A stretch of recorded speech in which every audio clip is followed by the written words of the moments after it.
What's going on, gamers? Welcome to the Gamers Rules Podcast. I'm your host, Joshua J. Alongside me, Wesley Lance. Just kidding. It's actually Not Joshua Wes. Garcia. Hey, So give him a good round of applause. Welcome him in.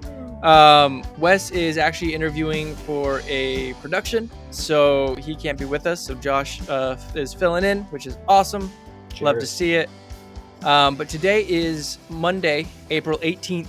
And the reason I'm saying the actual day instead of the day that it goes out on YouTube is because... Which would be what day? Oh, frick.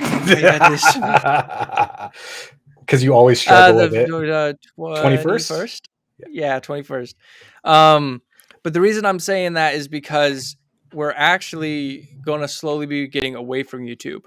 I got a job in Indianapolis, so I'm going to be moving, and with just a lot of different parts going on, I know I'm super excited. So with a lot of different parts going on, just moving everything, it's going to be a lot less hassle if we just focus it straight up on here, which honestly, everyone that watches here usually doesn't go back and watch YouTube.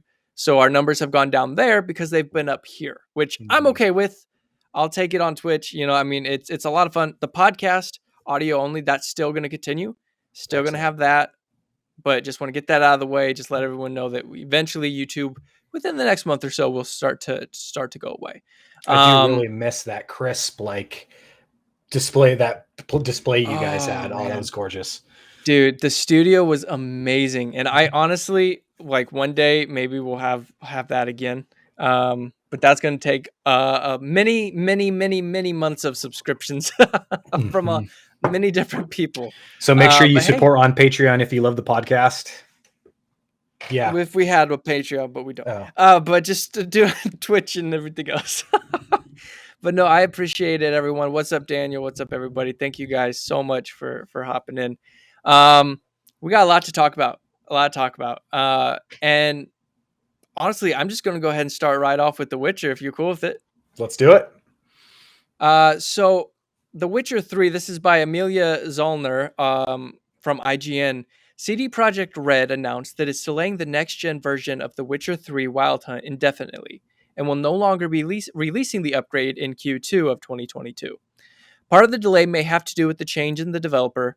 Previously, the update was being developed externally by Saber Interactive, but CD Projekt Red has elected to bring the remainder of the game's development in-house. Quote, "We've decided to have our in-house development team conduct the remaining work on the next-gen version of The Witcher 3 Wild Hunt." A recent tweet on The Witcher's account reads, quote, "We are currently evaluating the scope of work to be done and thus have to postpone the Q2 release until further notice. We'll update you as soon as we can. Thank you for understanding," end quote. So from what I understand, I'm pretty sure that the people working on this at the time, I think they were stationed, I think it was a Russian team. I'm not 100% sure. I'd have to double check that. Saber Interactive. But that would make sense as to why they'd be pulling it back. A lot of people are pulling that stuff out of Russia. So, when world events happen, when it's going to affect game development. That's just how it works. That's they're part of it. They're in this world too. So it sucks, but it is what it is. I feel like CD Projekt Red is really starting to trying to make goodwill from where they lost everyone on Cyberpunk. Cyberpunk was not anything that anyone expected, wanted, asked for. There was fun moments, but I mean, did you play Cyberpunk at all, Josh? I did. I think the hype train was what caused it to derail. There was so much energy behind it. There was so much ambition behind what they had intended to do. From the visuals, I mean, it was absolutely gorgeous.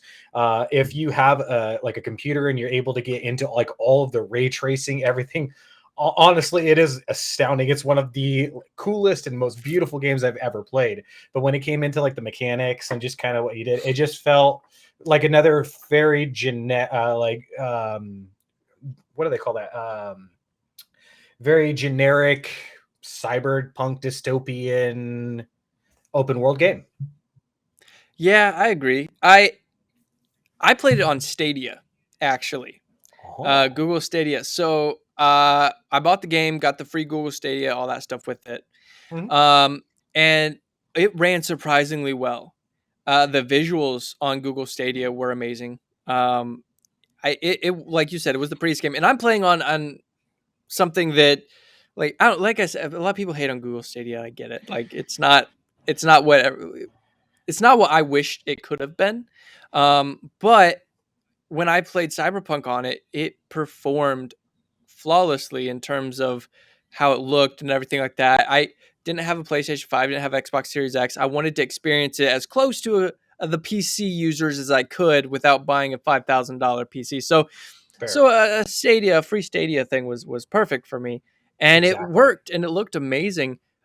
And even some of the quest lines, like I said, like the sub point. Oh gosh, I can't remember her name now. There's a chick in the game. You do her quest line, and it was amazing. I loved it. Everything about it. Couldn't wait to talk to her again, get back to it, all that stuff. Um, but as far as the game itself, it did fall pretty flat for me. But It It didn't feel sorry, super go ahead. immersive. I didn't feel super immersive, which I think what everybody was hoping for was that you could kind of dictate the pace of the story, and depending on what you did, it would influence the world as a whole. And that's kind of what everybody's impression of it was going into it, and it just didn't give that. It was very linear in that sense. Yeah, I agree. I agree. It was very hard to get like that immersion feel, and then when you did, it was easy to get taken out. Bugs. Like once you were there, you'd have a guy T pose across the street, and you're just like, why? Like it just Mhm. it definitely was easily ruined and taken out of that. So it was a bummer, but they got some goodwill back when they said, "Hey, we're going to release a next gen upgrade for The Witcher 3," and I got really excited because I've never played The Witcher 3. Um, Ah. but I was excited to play it with this when this came out, and Mhm. then now they're delaying it again, which they're still Q3, Q4 through the year, so they still might release it this year. But the fact that they're not saying makes me think that possibly next year, which is a bummer. Um, but you never know with what they got going on. So to So elaborate on this, I'm just curious. By next gen update, does it mean like 4 or 8K graphics, based on like PlayStation 5 and Xbox One is capable of, or are they talking like a complete like mesh and visual overhaul, like completely redoing all of the character models? So they're not doing a remake. So it's not going to be a complete overhaul of everything. I think it's just going to kind of make it look a little more crisp, a little bit more freshened up, I guess. Okay. Kind of like, I guess I would liken it to the Mafia. Have you played the Mafia games at all? I have not. I own them, but I have never played them. Okay, so with Mafia, they kind of did those next gen upgrade type thing, and actually they might have done a whole overhaul with those. I'm not sure. The article doesn't quite say. From what I understand though, it's not like a remake. It's just from a kind of giving it a facelift, so to speak. So like the Um, Skyrim enhanced or special edition where they went in and like improved all the graphics and kind of fixed some of the bugs yeah, and then kind of pushed it out as yes, a newer product. yeah, similar to that. Yeah. Okay. Um, but it's a free upgrade too. So it's not like you're gonna have to if you already own the Oh. game, Also it's a core. free upgrade. You should just be able to get right into it. Nice. Which that's awesome because yeah, Skyrim comes out and they're like, hey, look, a new Skyrim game. It's like Mhm. no, it's the same thing. You just did a little different. um, so yeah, I mean, we'll see. I feel like I said, I feel like they're trying to make up some ground, and this kind of sets them back a little bit when you have to say, "Hey, we're delaying another thing." Plus, they're working on the new Witcher game, which so far out. I mean, we could see that 3 4 years from now. I mean, Mhm. but we'll have to wait and see on that. I don't I know. am I excited that they're changing the engine. They're changing to from Red Engine 4 to Unreal Engine 5, giving them a little bit more flexibility with what they can do with the engine itself and the physics instead of what they had for um, the previous engine. So I'm excited to see what they can do. yeah. No, yeah, totally. I think that it'll be a lot better. Obviously, when the technology goes up, the games are going to go up. Um, Also, for anyone like wondering, did you miss the coffee? No, you didn't. The thing is me and Josh think a lot alike, but I did not know that at first. So yeah, so he has Death Wish coffee, and I had Death Wish coffee, but because Not a I did sponsor. not know he had it, and it was such a last moment deal with me getting him on, I didn't want to put that on him. So I was like, you know what? We'll just do the Death Wish, next week. And then he goes, yeah, man. So I got Death Wish coffee tonight. And I was like, dang it. I should have asked, but didn't. So I just got friggin' I always have coffee on me at all times. So this is just what I got now. It's just a go to friggin' Starbucks Frappuccino drink. A little foo crap coffee, but man. We're always drinking bottled and canned coffees. Oh, it pains me so much. Sometimes it just No, I get it. It's sometimes I convenient. I need the I need the cool coffee. I don't want the hot. But I will say, so for me, morning time, I'll drink hot coffee. I don't want cold coffee. When it gets more towards night, I'll take the cold coffee over the hot. However, um, I have been known to take a hot cup of coffee to help me go to sleep, and I'm not joking. It helps me fall asleep. I'm gonna warn you. Be careful about this death wish. It's strong. I can feel it already. I've had a cup, and I'm already feeling it. See, I hope I do because I never do.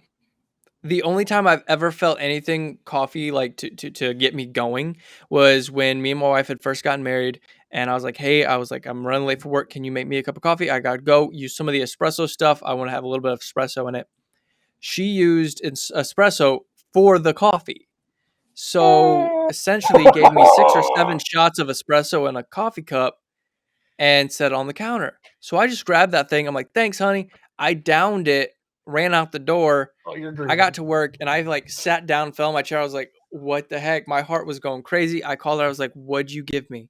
She's like, I just gave you this coffee that you told me to. I was like, did you mix it with the other coffee or did you just give me that? She's like, no, I just gave you that. I was like, you're trying to kill me. You gave me 6 shots in a single cup. It was crazy. Daniel said he makes a cold brew with Death Wish. Amazing. Ooh, Dude, I should make a cold brew ooh. of Death Wish coffee. Holy Oh, crap. And I it's do so I good. do agree that Starbucks is crap coffee. You're right. But it was There's a available. It was right there. there's a time and a place. Starbucks coffee is great. Like, don't get me wrong, I'm not going to, completely like eh, crap on it because honestly, I some of if you make good Starbucks roasts, it's amazing. Like if you do it the right way, Starbucks coffee can be phenomenal. Right. Well, they came out with this new one. It's a um toasted vanilla almond milk espresso or something. And I was like, I want to try that. So I tried it. I went through Starbucks, got Carly a drink, and I took one of those, and it was honestly surprisingly good. It's probably the best drink I've actually ever gotten from a Starbucks driving up and ordering. It was really good. So there's that. Just throwing it out there. Again, didn't do a coffee of the week, but also didn't do a roast of the week. Roast of the week is me for not having a roast of the week when Wes isn't here. So there you go. I am your roast of the week. Or we could just say, CD Project Red is the roast of the week for delaying another game. And but you can't screw up this. You can't screw up a next gen upgrade, right? The game's beloved. It's like the most beloved game.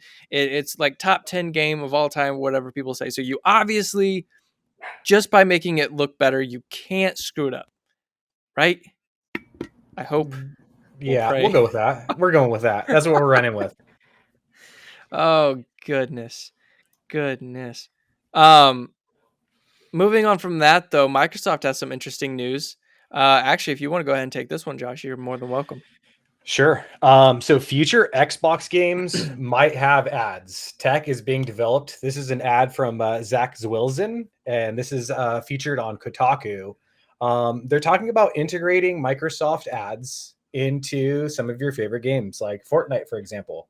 The address is Business Insider reports that Microsoft wants to work with an ad tech company to create a system that'll allow brands and advertisers to buy and place ads in some of your free-to-play Xbox games.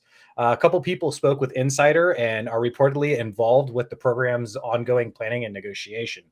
So what they're saying is these ads could appear as like digitally rendered billboards in like racing games and open world games, but they're not entirely certain how it's going to include, or like if they're going to include audio or video, or how it's going to be. It might just be something static, or it might be something dynamic. So the next time you play through an open world game like The Witcher and you could be running and up on the mountainsides, there might be some kind of ad there for CD Projekt Red or a Marvel movie, or maybe a pair of shoes, or Death Wish coffee. Who knows? Not exactly sure how intrusive this is going to be, but we'll see. Microsoft told Kotaku that they're always looking for ways to improve the experience for players and developers, and they don't currently have anything further to share about the reported ad system. So that's kind of something we're going to have to keep an eye on going forward, because it's just a way for them to monetize some of the free games that they have. And that's kind of what I find interesting. It's like, what is it considered the free game? Is it something that we're going to be paying for through the subscription to Xbox Live and Game Pass? Or is this going to be free games that they're giving out? Is it going to be games like Smite that's free to download? Right now, it's just kind of, who knows? It's anyone's guess. What do you guys think? Yeah, so my thing with this whole advertisement, it sounds, from one aspect, it sounds cool, right? It sounds like, oh, people are gonna love to be able to get their thing in a video game, right? Like the Mhm. picture they had on the ad was of Fortnite, having a billboard up of Fortnite. Like, that would be crazy cool. Like, to have an ad. Like, could you imagine like Gamers Rose podcast on a billboard in Fortnite? That'd be That would be dope. dope. I'd That would be be all dope. about it. Yeah, that would be It'd be pretty dope. so cool. But at the same time, there's a lot of things people could do with those ads at that point. Like, obviously, you could film yourself destroying it and being like, "This is bullcrap. Watch me use the materials I get from this billboard ad to make something great," or to turn in for a gun to go shoot someone. This person just allowed me to go shoot this. Like, they advocate for shooting. It's like, okay, well, that's a stretch, but people will do stuff like that. People will do stupid stuff. So I don't know. I could just see like in a like, say, a free to play game type thing where it looks like GTA, right? And so you're running around, some dude's flying a banner across the sky and it has an actual ad on it. It's I don't know, man. I mean, they could get creative with it and make QR codes on Mhm. in the game. You could scan it with your phone. But there's going to have to be a lot of proofing for stuff like that. There're going to have to be a lot of, oh man, cuz you could get some, used to get some QR codes that take you to some pretty sketchy sites, and then that game is now tied. But I don't know. I don't know if I like it. I think ads should be away from games. I'm concerned about it because targeted ads, depending on, like, say if you have a family computer, and you have adults that use that computer, and like, oh hey, I want to purchase. Your mom's on there and she's buying underwear or lingerie, and next thing you know, your 12-year-old son or 13-year-old son's getting on there and gaming, and next thing you know, he's seeing targeted ads. That would be a little concerning to me. Um, You see a Victoria's Secret ad on on Fortnite. Uh, so they better they better walk a very fine line. One for, like, okay, if it's Oh certain open man. world games, I'm okay with that. But like if it's something where like an RPG or something that's based on immersion, and I don't want to see that in a fantasy or like sci-fi world. Depending on the topic, like if we're playing through Cyberpunk, for example, and I see an ad as I'm walking downtown, I'm looking at the billboards and it feels very not cyberpunkish, but what's the game, the movie that it was based off of?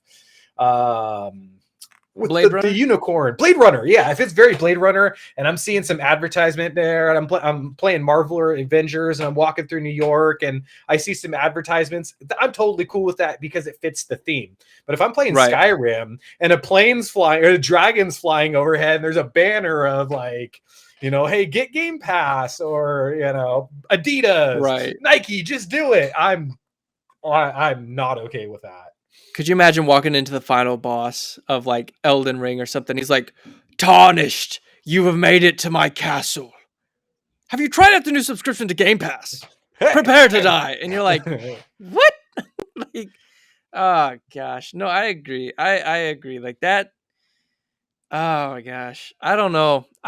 Like you said, I think it could work for certain things, like Watch Dogs, right? For Watch Dogs, you could have a McDonald's location in the game that would make sense, right? They, Mhm. if or GTA, you could have an Adidas shop that you can walk in and buy shoes for your character. That makes sense. Cool. They have to make it work. Even a sci-fi game, I could even see like with Tesla, Starfield. something. Yeah. Yeah, Okay. like Perfect. Starfield comes out, you want to buy the newest cool personal spaceship. SpaceX. Yeah. Yeah, like they have Fine. SpaceX there. You could have Ford, right? You could still say like built Ford tough, and it be like for spaceships, right? They've just moved on from trucks, now they're building spaceships. Like I'm okay with bringing those type of real world aspects into it because I feel like that could even help with the immersion. Oh my gosh, that's a big pickle.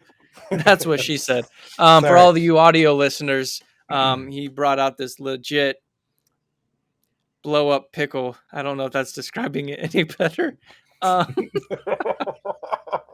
Sorry. This is. I have some anyway, people in the chat from my community, and pickles are our jam or our joke or however. Anyways, continue on. pickle jam. Peanut butter and pickle pickle jam. pickle jam. Sounds interesting. Yeah. Um, but yeah, no, I agree with you. I think that could definitely be doable if done right. I just don't know if they'll be able to walk that line. What they do say in part of the article is that the report claims that Microsoft is building the advertising program to give select brands the ability to buy ads that'll appear in those games, and they report that they're going to be very careful not to irritate players or disrupt games. And it says that it's unlikely most folks will enjoy starting to see in-game ads, which especially I'm glad that it's going to be some of the freer games, because if I purchase a product or if I'm paying a subscription fee, I don't want to see ads. I pay for, certain video and audio media. And the reason why I pay for those platforms is because I specifically don't want to see ads. So if they start adding it into my game, I'm not going to be very happy about it. I agree. I mean, what if they did it though, like at the title screen? Like it loads up, it says Bandai Namco, or and also like Square or like Square Enix or whatever, and then shows Adidas, sponsored by Adidas or sponsored by blah blah blah, and then gets to the title screen and allows you to play your game. I think that's So fine like, as long as I don't have to watch like a video. If it's like, oh, there's a 12-second clip brought to you by this, and they start oh dude, advertising stuff and like pushing stuff I'd be into my face, so mad. that's what I don't want to see. Yeah, yeah. No, I If agree. if I it's a would even be okay with partnership, loading screens, like loading okay, screens. yeah. If it's a As long as you loading don't make the screen, freaking loading screens longer, because the whole thing is we're getting right? loading screens down. If they're like, oh, well, now loading screens are all of a sudden 30 seconds long. It's Hmm. like, What's the point of my solid mm, state drive? Hey, I got this now. right. Like, Like, so yeah, I don't know. I'd rather just say no. No, don't do it. Um, but who knows? Who knows? Maybe they'll figure it out. Maybe it'll become decent. I'm concerned that if they do start adding these free to play games in the future, it's like, yeah, okay, they're slowly going to expand with it. And then, oh, you don't want free to play games, similar to like the mobile space, which we'll be talking about just a little bit later. They start adding, well, hey, if you don't want to see these advertisements in the game, you can get our premium package for like $5, $10, $20. And then you don't have to see the advertisements in the game anymore, because that's the I think slippery slope that that it tends to go in. Well, I think that they would get so much pushback from that though, because Sony's not talking about this. Sony's not like, oh, we're thinking about having ads for free to play. Like it's Microsoft. So Sony's going to kind of watch and see if Microsoft does roll this out. If they start getting backlash from it, Sony's going to be like, well, hey, come on over here. We don't do that. We don't have none of that. And people will go because, again, like you're saying, if you're paying for a product, you're paying for a service, then I don't want to see ads. Do you find this strangely odd? The fact that this just so happened to occur, or they're starting to talk about this now that the Activision Blizzard merger didn't go through, and we're starting to see other ways to generate income in games outside of what do they call those? Like premium boxes. What do they call those things?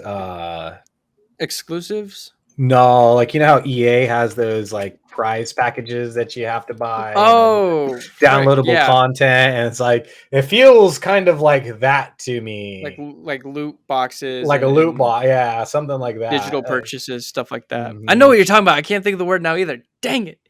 Um, Chat, help us out. Microtransactions. Microtransactions. Right. Thank you so Yeah, very so much. microtransactions. So, yeah, I agree. It like oh no, wait, you hold it back up real quick. You said that it didn't go through. I thought they're still reviewing it. Did it Uh, officially get canceled? I know it's been like kind of put on hold a little bit, but I wasn't sure if they actually officially pulled the rug out and said, "Nope, you cannot do this. It's over." I thought that they're just kind of looking into it, trying to see if it violates any terms.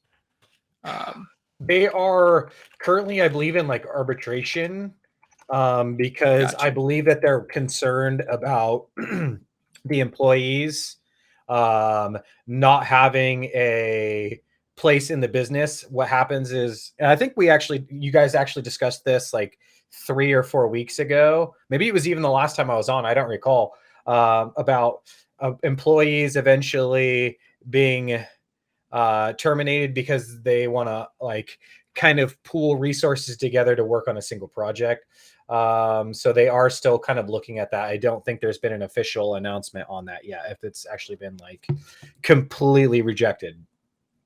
Got you. Brandon was saying, he said that it's under an investigation currently because a lot of the government's trying to stop it from going through.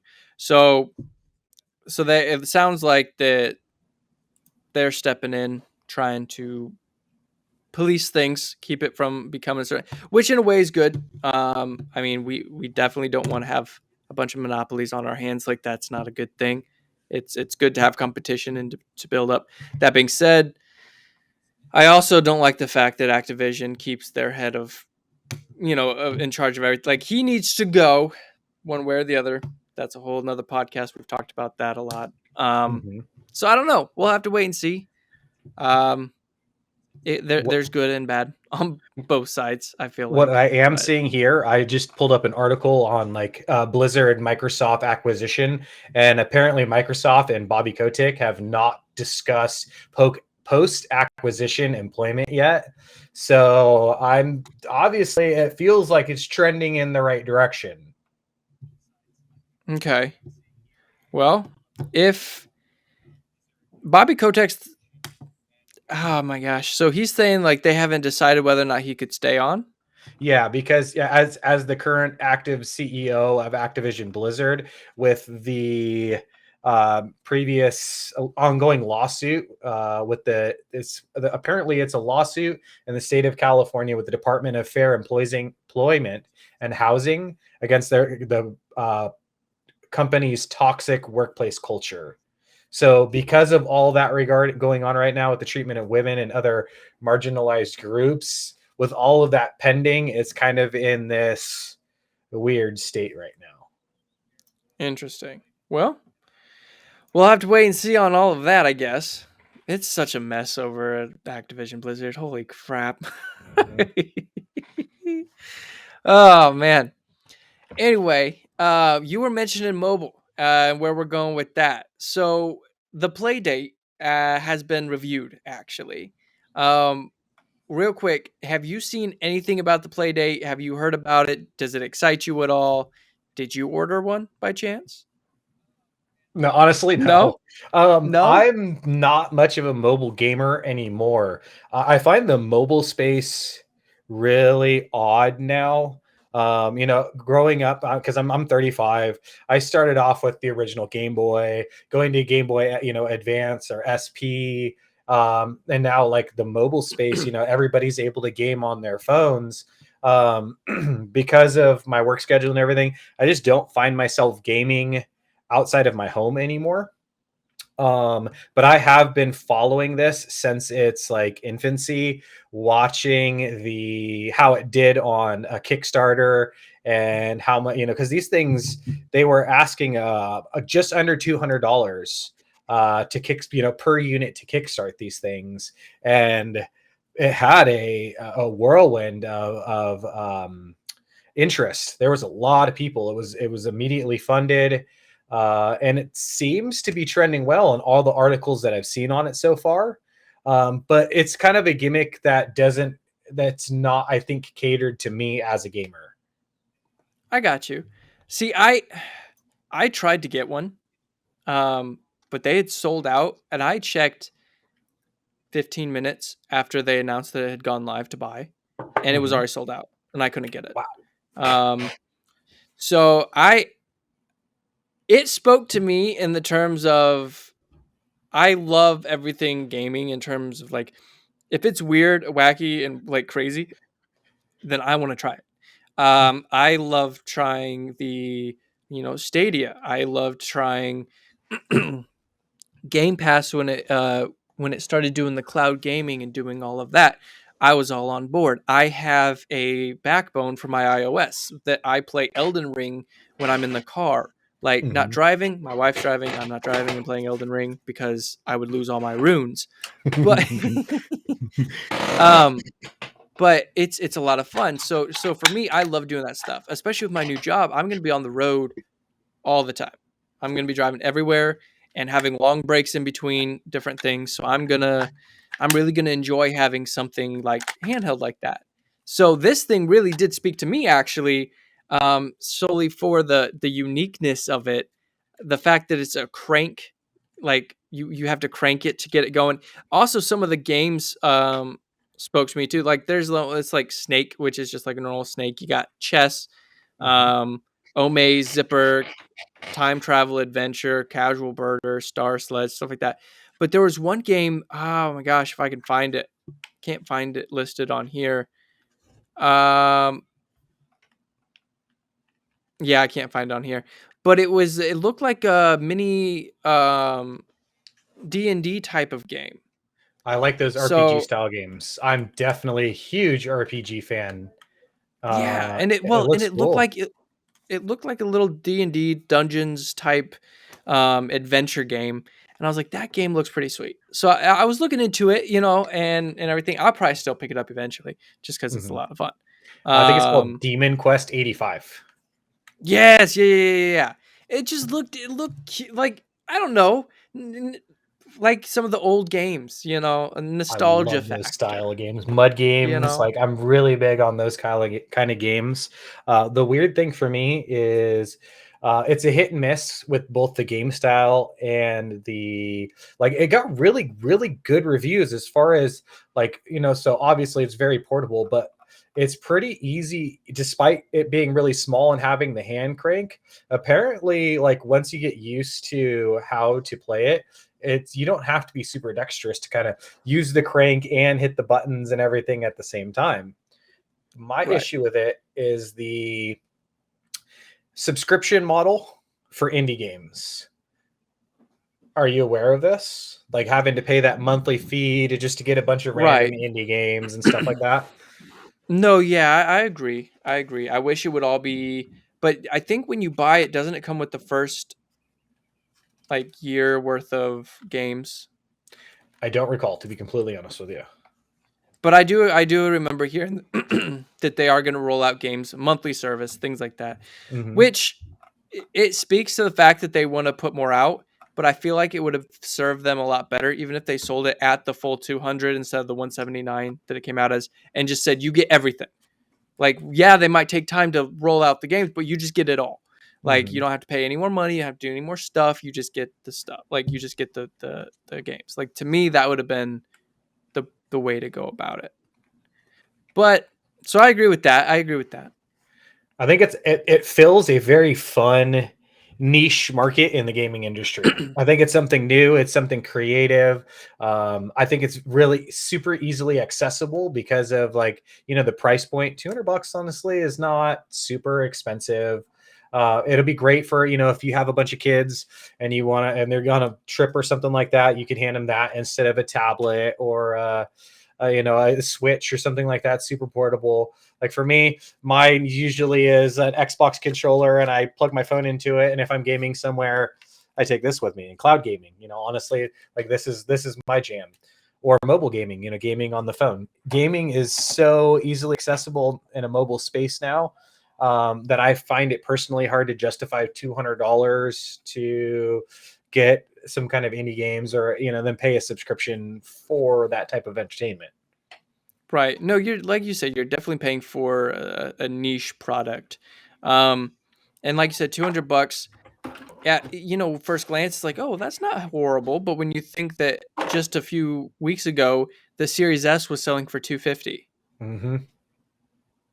like, and now they have, I don't know if you saw this, but they have screens you can attach to the Series S for like $180 or something like that. Excuse me, sorry. And you can attach it, and all you need then is your power cable, but it's like a laptop. And so Mm-hmm. you just flip up the screen and you can play your Series S right there. And that, I mean, so That's so pretty there's cool. definitely a lot better ways to go about it. This is definitely something that you would play solely for those specific games, to have that specific niche, to do the crank game. That's pretty much all it is. I remember, I'm gonna date myself, but I remember the like when they went from the PlayStation, the original PlayStation, and then they had the PlayStation 1, which was like the compact one. It was about this big. I had a screen for one of those that I could mount directly into my PlayStation 1. And I had another Dude. attachment that I bought from eBay that was a battery pack. So I could literally just take my PlayStation with me, flip it open on car rides if I'm not driving. I was probably like, I don't know, 13, 14, maybe 16 at the time. I don't even remember, and I could play, any PlayStation game that I wanted on the fly. So like seeing the adaptations that they've had in the gaming market is pretty cool. Kind of, I wish I Oh had yeah. more time to kind of dabble with it. Well, and to be honest, like those were some of the best back in the day. Like it's almost like we kind of got away from that for a bit, and we're kind of trying to get back to it. Mhm. Um, but I don't know. I like all the old, like the weird systems. I will say, like I love the Sega Dreamcast. That Okay. was one of my favorite systems growing up. Like Mhm. the Sega, was one of my things. It died out. It didn't really go anywhere, but that was what I liked to play. Um, Real quick, jump in because like I want to talk about this because it's what I've been playing, and so I'm just gonna totally jump off course and go a Oh, different we're derailing different everybody. Here track. we go. Yeah. Hold on. You told me, and it kind of breaks my heart, that you do not play Elden Ring. You have not played. No, unfortunately, I haven't. And I love the Souls games. I've played through and beaten all of the Dark Souls games numerous times. Um, but I haven't decided to jump in with both feet into Elden Ring yet. The price point and the timing. We actually talked about The Witcher 3. I'm playing through The Witcher 3 right now.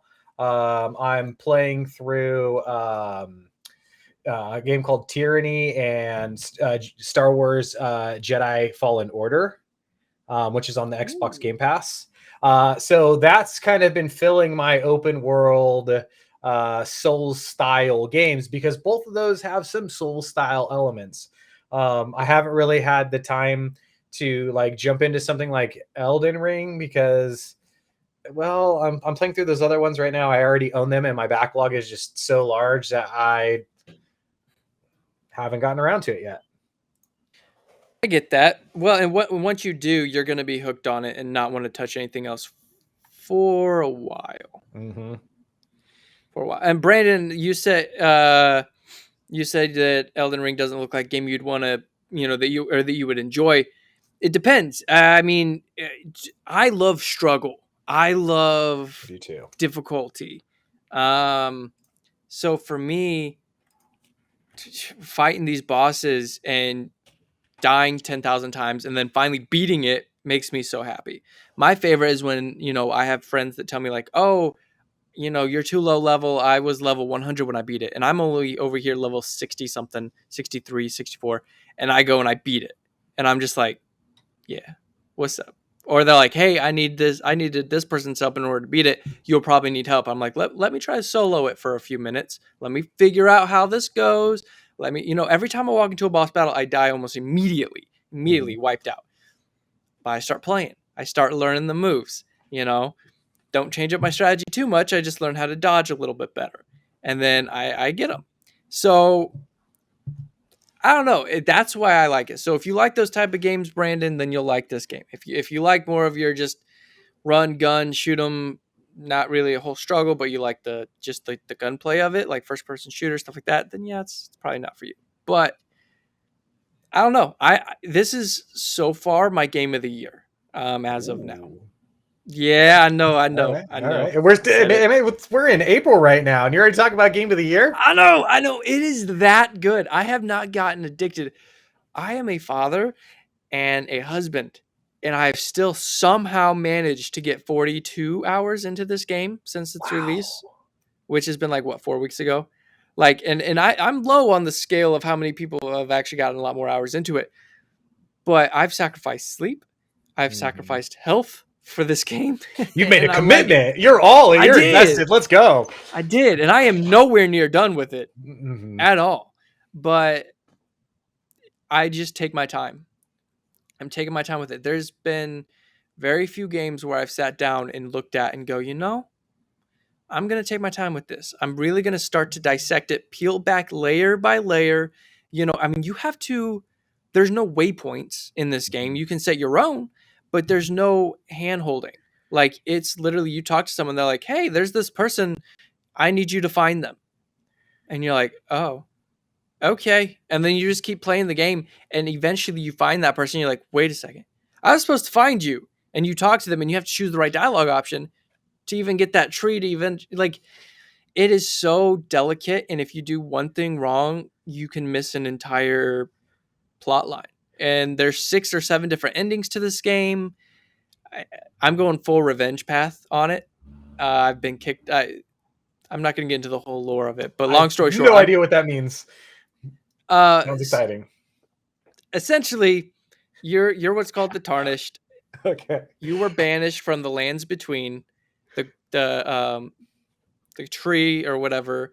The Elder Tree has brought you back with some grace, and the world's been broken. It's been in like a civil war type thing. It's up to you to either unite it, to decide to attack the people that are trying to bring it back to peace, to kill everyone and take over the ring for yourself and become the Lord of the Elden Ring. Um, so personally, I found a NPC that has also been betrayed, and so me and her have this mutual working togetherness to take revenge on every single person that's wronged us. So we are just going through and just murking everyone, and it's amazing. Um, but so for me, it's a lot of fun. You played Dark Souls though, you said. I So do. so I think you would like something like this when you get the time. When you get the time. Absolutely. I think that's the fun thing about. I think it's the exciting thing about Elden Ring is there's no right or wrong like way to play. I think you were discussing it a few weeks ago, and you're talking about the differences in builds. You created a very weak dex build, and then you ended up coming back and making a new dex build, and it worked out astonishingly well. And you were able to smoke some guys, and I've seen some of your gameplay where you just one or two shot somebody, Yeah. and one of your friends struggled with it. But then again, turn around, he had a strength build. He was very tanky and he was able to take some of these hits. Whereas the reverse happened and you got one shot. He just blew you up. And Oh yeah. so having that learning curve and having those like just twitch, I got to watch those frames. I got to watch those attack patterns. I got to analyze what they're doing and adjust accordingly on the fly. There's something really, really rewarding about that. It's certainly satisfying when you're grinding for hours and you're playing against this boss or these bosses or these tactics. And like once you finally achieve your goal, it's super hype. It's super exciting and rewarding. And if you're streaming it, the fans, you're the people watching it are rooting you on, and they're just like, yeah, it's an Oh experience yeah. for everybody. This would have been an amazing game to stream. I haven't, What are you but waiting I've just been for? there's been way too much going on. Like Oh, that's fair. like this is a game where I play and I have to let myself die because my baby needs something or something like that. Mhm. It'd be too difficult right now to stream. But dude, you're exactly right. And the beauty of it too. Like I love the visuals. Everything's crazy, weird, and different. Like I walked up to this one bad guy, go through this teleporter, boom, I appear. I'm like, oh, where's the bad guy? And I just see this blue streak and just hits me dead immediately. Boom, throws me back. I slide across the ground. I just fade into a mist and disappear. And I'm like, okay. So I spawn back in. I see the blue streak. I dodge forward just in time. It goes past me. And I'm like, got it. And I Yes. have to go, I have to get past all these different things, but it's like you're saying, just that learning curve that you have with this game is just so cool. Just so interesting, different. I don't know. I like it. I like it so much. What if you had to choose right now a game of the year, what game would you say that you've played would be your game of the year? That's tough because honestly, I haven't played anything that's been released this year. We've actually talked about it on the pod. You guys talked about it on the podcast a couple weeks ago, like the disgruntled nature of the developers of Horizon Zero Dawn Forbidden West. Hmm. But after watching gameplay on that, that to me is super intriguing. Like I would even say, like, despite it not getting the renowned because of, obviously their terrible release date, that would probably be my game of the year outside of Elden Ring. Okay. Well, honestly, that has a really good shot at getting it. I do think that game is a good choice. I think that it could definitely be up there. I didn't get into the first one, Horizon. I couldn't. Hmm. Um, just wasn't my cup of tea personally. The visuals were great, the storyline, the story plot, all that stuff. I didn't like the mesh of robots with Hmm. dinosaurs. I Ah, didn't that's like fair. that. I just didn't That's like it, it's okay. No, that's fine. But hey, I mean, that's definitely something that could really, really be a If good game. if it's released this year, my game of the year will be Senua's Sacrifice. It will be the new Senua game. Have you played any of those? I have not. Oh, Hellblade is absolutely phenomenal. It's a psychological thriller style game about this woman. She's like a Viking or like Norse. Um, I guess fair to say it's Viking, and she is trying to rescue her beloved from the, I guess, bowels of hell in a way. Hmm. And the entire time you're playing, you're dealing with her psychosis and you're hearing these things talk to you and her internal thoughts and monologue as you're dealing with these challenges. And not only are you hearing these voices, but you're seeing these visual representations in the game of how she's feeling. And it's incredibly immersive. It puts you in her, not only in her position, but like in her like state of mind. And honestly, it's one of the most artistic and beautiful games I've ever played. Ooh, So I if might that have to doesn't check it release, out. try it. It's I everywhere. feel like It's it made you so happy. everywhere. It's everywhere. Try it, please. Okay. Outside of that, maybe either I hear good things about Sifu. I hear amazing things about Tiny Tina's Wonderlands if you're a Borderland fan and like RPGs. Aside from that, maybe Dying Light 2. I'm hearing really, really good things about that. Um, and I'm going to start checking out Tunic. It was released on Game Pass like a week or two ago.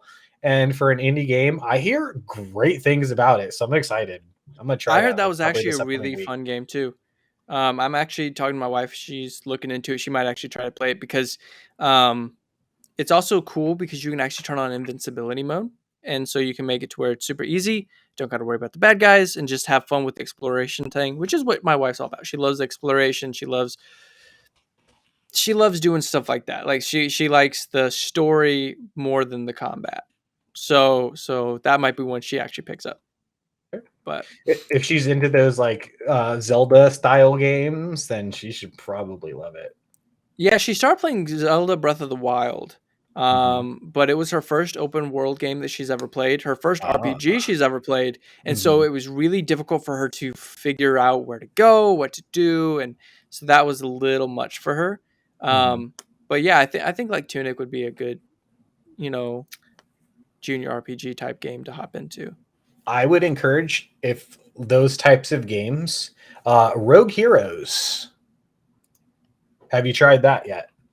No, It's I called haven't the actually. Rogue Heroes. It's like called the Ruined of Talos, and it's very similar to like Legend of Zelda: The Four Swords, and it's inspired by that. So it's a multiplayer game, and it's kind of in that same vein of adventuring and platforming, and it's so much fun.